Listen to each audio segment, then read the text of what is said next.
क्या हो अगर मैं कहूं कि इंसान की जो सबसे बड़ी परेशानी है ना, वो खुद ही उसे अपनी ओर अट्रैक्ट कर रहा है। अरे बाप रे, ये तो मतलब शुरुआत में ही बहुत बड़ा और थोड़ा कड़वा सच बोल दिया। है ना? मतलब सुनने में अजीब लगता है। कोई भी ये नहीं मानना चाहता कि उसके जीवन में जो भी बुरा हो रहा है, चाहे वो पैसों की तंगी हो या कोई खराब रिश्ता, उसके पीछे कहीं ना कहीं उसी की सोच का हाथ है। बिल्कुल, कोई क्यों मानेगा कि उसने खुद अपनी परेशानियां बुलाई हैं। राइट। लेकिन आज की हमारी इस गहन चर्चा का विषय बिल्कुल यही है। आज हमारे सामने जो सोर्स है ना, वो रोंडा बर्न की बहुत ही मशहूर किताब द सीक्रेट, उसके नोट्स हैं। Wow, the secret! ये तो मतलब सिर्फ एक किताब नहीं है, ये तो एक पूरा कल्चरल फिनोमिनन रहा है। एग्जैक्टली इसी किताब ने तो लॉ ऑफ अट्रैक्शन, या जिसे हम आकर्षण का नियम कहते हैं, उसे पूरी दुनिया में फैला दिया। हर किसी ने इसके बारे में कहीं ना कहीं सुन ही रखा है। तो आज हमारा मिशन यही है कि हम इस किताब के कोर कॉन्सेप्ट को डिकोड करें। कोई सतही बात नहीं करेंगे।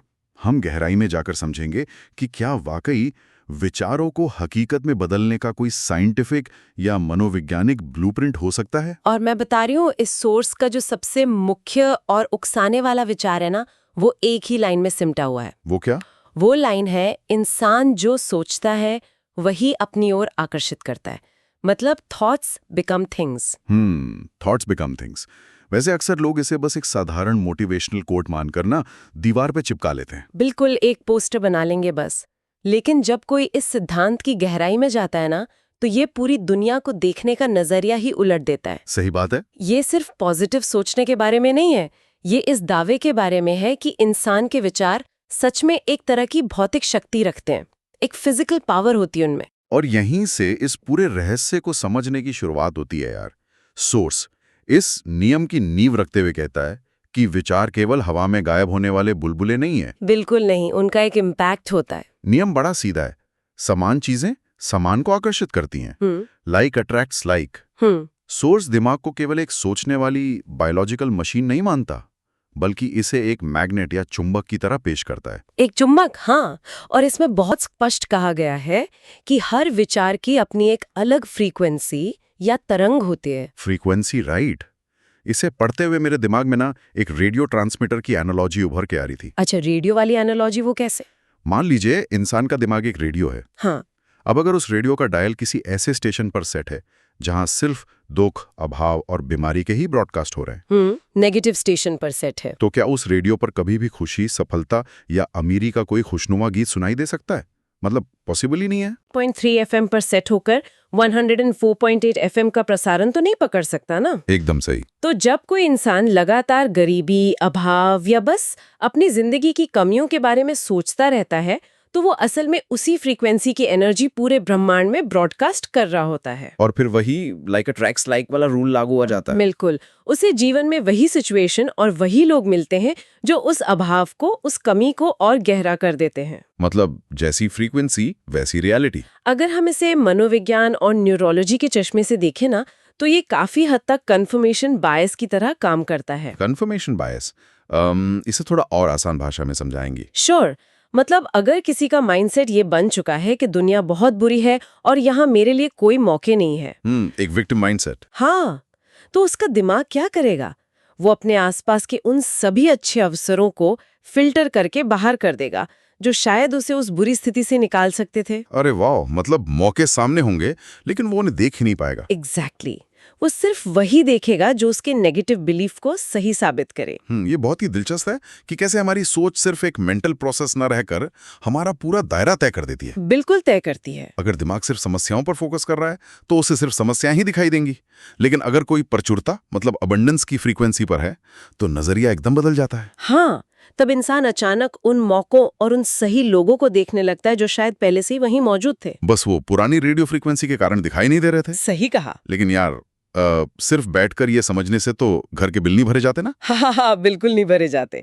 काम तो करना पड़ेगा। राइट। अगर ये चुंबक है तो इसे अपनी मनचाही चीजें पाने के लिए जानबूझकर ऑन कैसे किया जाए? मतलब इसका कोई प्रोसेस तो होगा। प्रोसेस है ना।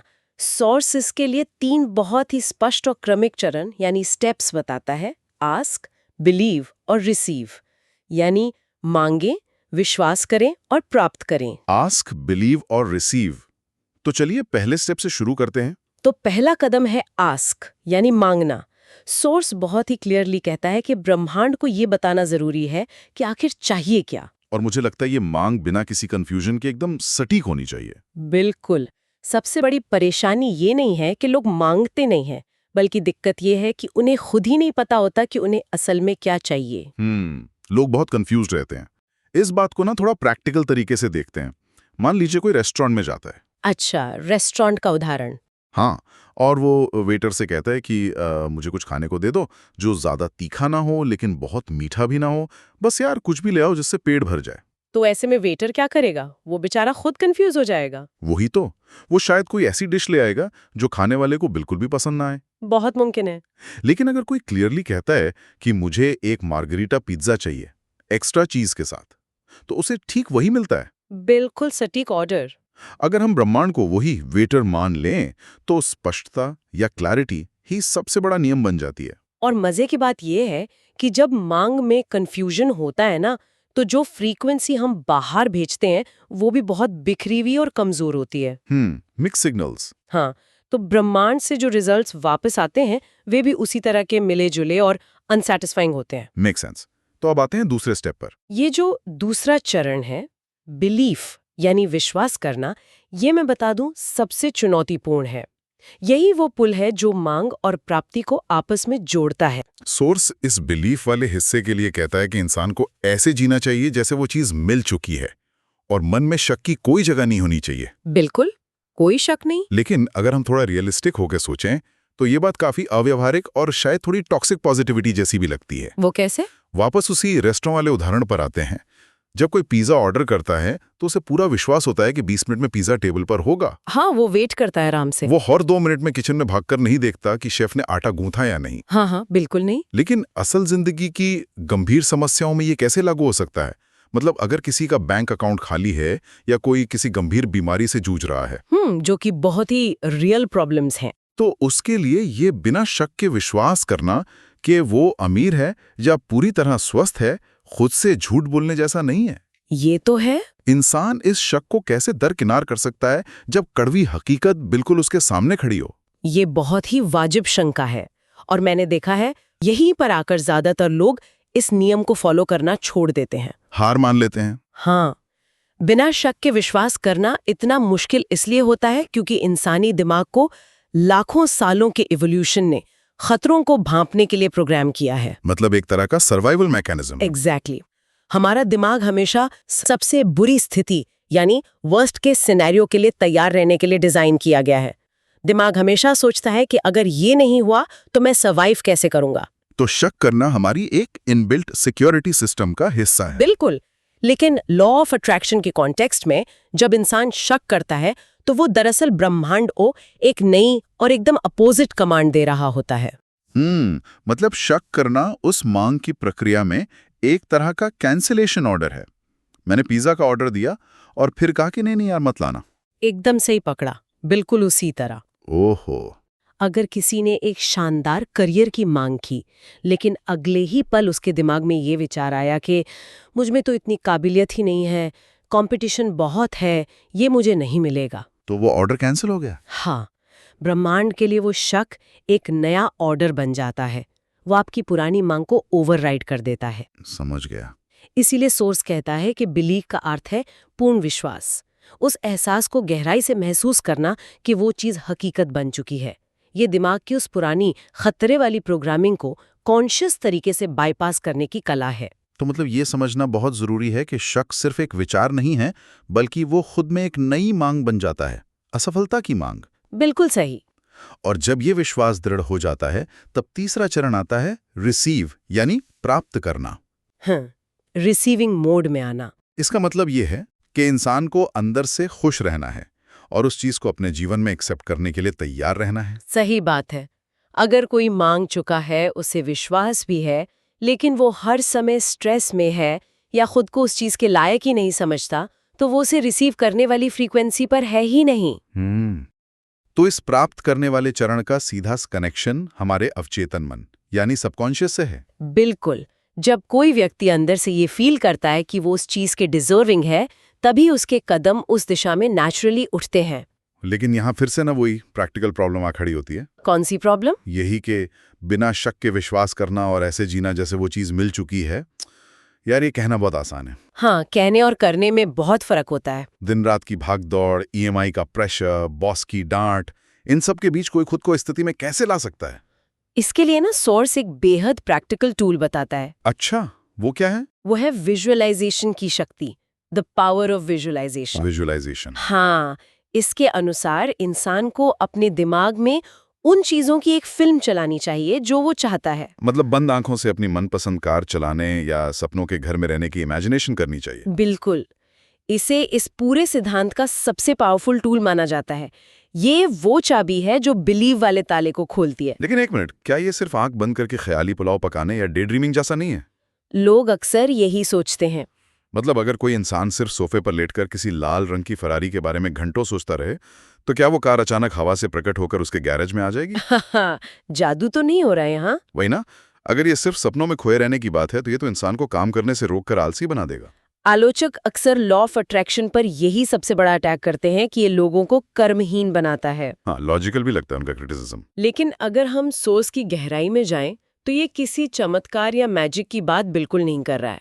विजुअलाइजेशन सिर्फ बैठकर मुंगेरी लाल के सपने देखना नहीं है। तो फिर असल में ये काम कैसे करता है? ये हमारे सबकॉन्शियस माइंड को हैक करने की एक बहुत ही साइंटिफिक ट्रिक है। इसे हम न्यूरोलॉजी की भाषा में रेटिकुलर एक्टिवेटिंग सिस्टम या शॉर्ट में RAS के जरिए समझ सकते हैं। RAS, ये कैसे काम करता है? देखिए, हमारा दिमाग हर सेकंड लाखों इन्फॉर्मेशन रिसीव करता है, लेकिन ये RAS उसमें से 99% को फिल्टर करके बाहर कर देता है। हाँ, वरना तो हमारा दिमाग ओवरलोड होके फट जाएगा। एग्जैक्टली। और ये RAS सिर्फ वही चीजें हमारे कॉन्शियस माइंड तक पहुंचने देता है जो हमारे लिए उस वक्त इम्पोर्टेंट है। अच्छा, यानी जब कोई इंसान बार बार पूरे फोकस और सच्ची इमोशंस के साथ अपने दिमाग में ये फिल्म चलाता है कि वो अपने सपनों की जिंदगी जी रहा है, तो वो असल में अपने दिमाग के इस फिल्टर को रीप्रोग्राम कर रहा होता है। सटीक एकदम। हमारा सबकॉन्शियस माइंड बहुत ही पावरफुल है, लेकिन उसकी एक कमी है। क्या कमी है? वो एक स्पष्ट इमेजिनेशन और असल हकीकत के बीच फर्क नहीं कर पाता। अरे वाह!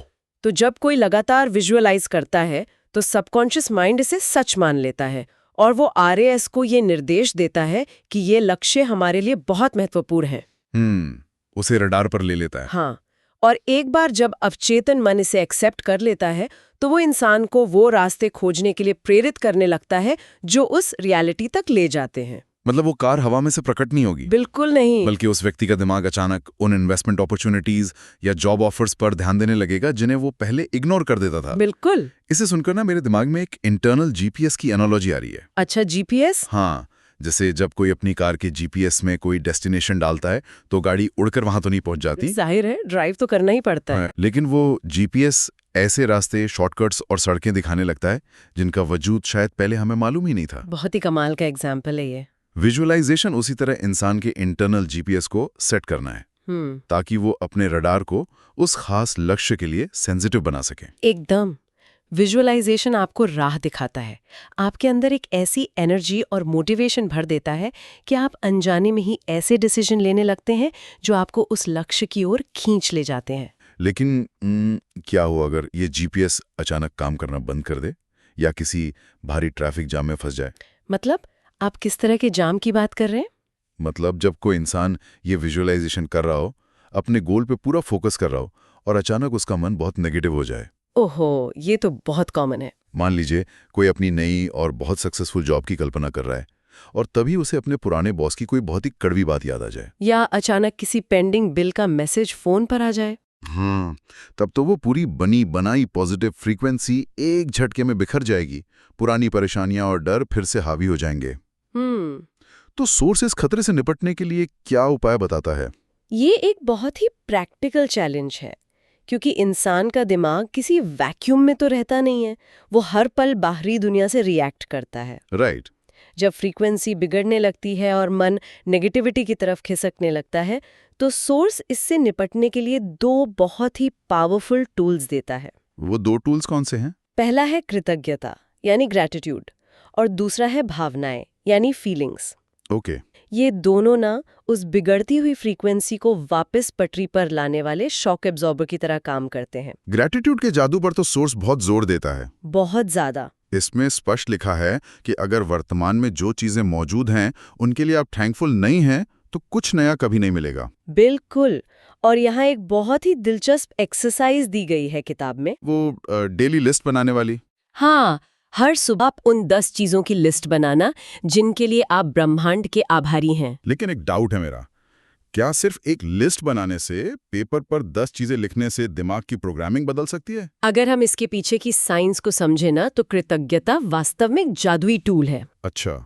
जब कोई व्यक्ति ये सोचता है कि मेरे पास क्या नहीं है या मेरे जीवन में क्या कमी है, तो वो अभाव यानी स्कार्सिटी की मानसिकता में होता है। और स्कार्सिटी से स्ट्रेस बढ़ता है। बिल्कुल।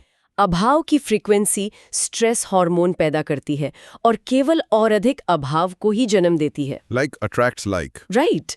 लेकिन जैसे ही वो इंसान 10 ऐसी चीजों की लिस्ट बनाता है जो उसके पास ऑलरेडी हैं, चाहे वो एक स्वस्थ शरीर हो, रहने के लिए एक छत हो या कोई अच्छा दोस्त ही क्यों ना हो, तो उसका ध्यान एकदम से शिफ्ट हो जाता है। एग्जैक्टली उसका ध्यान उस अभाव से हटकर तुरंत प्रचुरता मतलब अबंडेंस की ओर शिफ्ट हो जाता है। तो ये पूरी तरह से हमारे नजरिए को रीफ्रेम करने का खेल है। बिल्कुल गेम चेंजर है ये। जैसे ही हमारा फोकस कमियों से हटकर अपनी मौजूद नेमतों पर जाता है, वो बेचैनी और शक अपने आप कम होने लगता है। और ये सिर्फ एक साइकोलॉजिकल ट्रिक नहीं है। कृतज्ञता आपके दिमाग को ये स्पष्ट मैसेज देती है कि सब कुछ ठीक है, मेरे पास बहुत कुछ है। एक सेफ्टी का एहसास। हाँ, ये शांत और पॉजिटिव एनर्जी ब्रह्मांड को एक बहुत ही स्ट्रॉन्ग मैसेज भेजती है कि वो व्यक्ति जीवन में और अधिक अच्छी चीजों को रिसीव करने के लिए मेंटली रेडी है। ये बात उस दूसरे टूल की ओर ले जाती है जो सोर्स ने बताया है, हमारी भावनाएं या हमारी फीलिंग्स। फीलिंग्स बहुत इंपॉर्टेंट है। सोर्स कहता है कि भावना है इंसान की गाइड है, बिल्कुल एक कंपास की तरह। अगर आपको अंदर से बुरा महसूस हो रहा है तो इसका सीधा सा अर्थ है कि आप उस समय बुरी चीजों को अट्रैक्ट करने वाली फ्रीक्वेंसी पर हैं। वो एक अलर्ट सिस्टम है। और टिप ये दी गई है कि जैसे ही नेगेटिव महसूस हो इंसान को तुरंत अपना ध्यान किसी अच्छी याद, किसी खूबसूरत जगह या अपने फेवरेट म्यूजिक की तरफ मोड़ देना चाहिए। ये टिप सुनने में शायद बहुत छोटी लग सकती है, लेकिन इसके रिजल्ट्स बहुत गहरे होते हैं। मुझे तो इस भावना वाले पहलू को देखकर ऐसा लगता है जैसे ये किसी हैंग हो रहे कंप्यूटर को रीस्टार्ट करने की प्रोसेस हो। अरे वो कैसे? मतलब जब कोई कंप्यूटर एक साथ बहुत सारे भारी प्रोग्राम्स चलने की वजह से अटकने लगता है ना, और स्क्रीन एकदम फ्रीज हो जाती है। हाँ, फिर कुछ काम नहीं करता तो उसे रिफ्रेश करने या कंट्रोल और डिलीट दबाने की जरूरत होती है। बिल्कुल। तो क्या मनपसंद गाना सुनना या किसी बहुत ही सुखद याद के बारे में सोचना हमारे दिमाग के लिए उसी रीस्टार्ट बटन की तरह काम करता है, जो उस नेगेटिव थॉट्स के लूप को तोड़कर पूरी फ्रीक्वेंसी को एक पलक झपकते ही रीसेट कर दे? ये बहुत ही सटीक उदाहरण है। जब इंसान का दिमाग ओवरथिंकिंग, डर या पुरानी किसी ट्रॉमा के कारण एक नेगेटिव लूप में हैंग हो जाता है ना, तो उससे उस चक्रव्यूह से बाहर निकालने के लिए एक बाहरी झटके की, या साइकोलॉजी की भाषा में कहूं तो एक पैटर्न इंटरप्ट की जरूरत होती है। Pattern interrupt, okay. एक पसंदीदा गाना, किसी अपने की मुस्कुराती हुई फोटो या किसी शांत बीच पर बिताई गई छुट्टी की याद, ये सब उस सर्किट ब्रेकर की तरह काम करते हैं जो तुरंत सप्लाई कट कर देते हैं नेगेटिविटी के। एकदम। वे उस नेगेटिव विचार प्रक्रिया को तुरंत रोक देते हैं और भावनाओं की फ्रीक्वेंसी को वापस उस न्यूट्रल या पॉजिटिव लेवल पर ले आते हैं, जहां से फिर से सही दिशा में काम शुरू किया जा सके। तो मतलब ये समझना बहुत जरूरी है कि सिर्फ रटे रटाए पॉजिटिव शब्द बोलने से कुछ काम नहीं होगा, बल्कि वो भावनाएं और वो ऊर्जा मायने रखती है जो उन शब्दों के पीछे है। बिल्कुल, भावनाएं ही वो असली भाषा है जो ब्रह्मांड समझता है।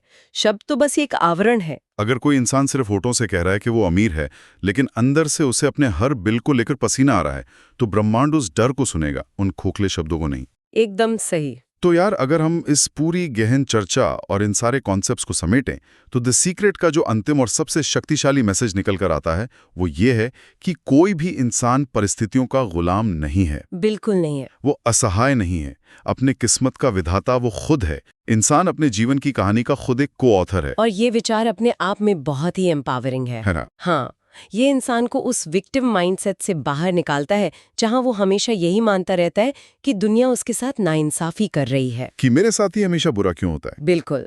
ये नियम हमें एहसास कराता है कि इंसान के हाथ में ही पूरा कंट्रोल है। भले ही बाहरी दुनिया पर हमारा पूरी तरह से कंट्रोल ना हो, लेकिन अपने विचारों, अपनी भावनाओं और अपने रिएक्शंस पर तो हमारा पूरा कंट्रोल है। और इसे हमेशा याद रखने के लिए सोस ने जो सबसे पावरफुल एनालॉजी दी है वो ये है कि ब्रह्मांड बिल्कुल एक अलादीन के जिन की तरह है। अलादीन का जिन, वाह। इंसान जो भी विचार ब्रह्मांड में भेजता है, जो भी फ्रीक्वेंसी ब्रॉडकास्ट करता है, चाहे वो अच्छी हो या बुरी, ब्रह्मांड उस जिन की तरह सिर्फ एक ही बात कहता है, आपका हुक्म सर माथे पर, your wish is my command. ये अलादीन के जिन वाली तुलना इस पूरी किताब का सबसे गहरा निचोड़ है। क्योंकि उस जिन का अपना कोई एजेंडा नहीं होता। वो कभी ये बैठकर जज नहीं करता कि ये इच्छा इस इंसान के लिए अच्छी है या बुरी, इससे इसे फायदा होगा या नुकसान। वो लॉजिक नहीं लगाता। बिल्कुल, वो पूरी तरह से न्यूट्रल है। वो बस कमांड को फॉलो करता है। और ठीक इसी जगह से ना एक ऐसा विचार पैदा होता है जो किसी को भी रातों की नींद से जगा सकता है और बहुत गहराई से सोचने पर मजबूर कर सकता है। वो क्या? अगर ये सच है कि ब्रह्मांड बिल्कुल एक जिन की तरह हर पल इंसान के हर विचार पर आपका हुक्म सर माथे पर कह रहा है, हाँ? तो जरा सोचिए, जब कोई व्यक्ति दिन भर अपनी समस्याओं, अपने डरों, अपने ऑफिस की पॉलिटिक्स और अपनी चिंताओं के बारे में ही सोचता रहता है, ओहो, तो क्या वो अनजाने में ही उस शक्तिशाली जिन को वही दुख और परेशानियां अपनी जिंदगी में बार बार लाने का हुक्म तो नहीं दे रहा है? ये तो बहुत ही डरावना सच है। अगर इंसान अपने ही ख्यालों और अपनी खुद की अंदरूनी बातचीत के प्रति अवेयर नहीं है, तो क्या वो बाहरी दुनिया को दोष देते देते खुद ही अपनी सबसे बड़ी परेशानियों का रचयिता नहीं बन रहा है? ये एक ऐसा सवाल है जो पूरी जिम्मेदारी वापस इंसान के अपने कंधों पर लाकर रख देता है। बहुत ही गहराई से सोचने वाली बात है ये। बिल्कुल। और इसी गहरे और उकसाने वाले सवाल के साथ हम आज की इस गहन चर्चा को यहीं विराम देते हैं। अपने ख्यालों और अपनी फ्रीक्वेंसी पर ध्यान दीजिए, क्योंकि कौन जाने कोई जिन सच में सुन रहा हो और कहने ही वाला हो, आपका हुक्म सर माथे पर।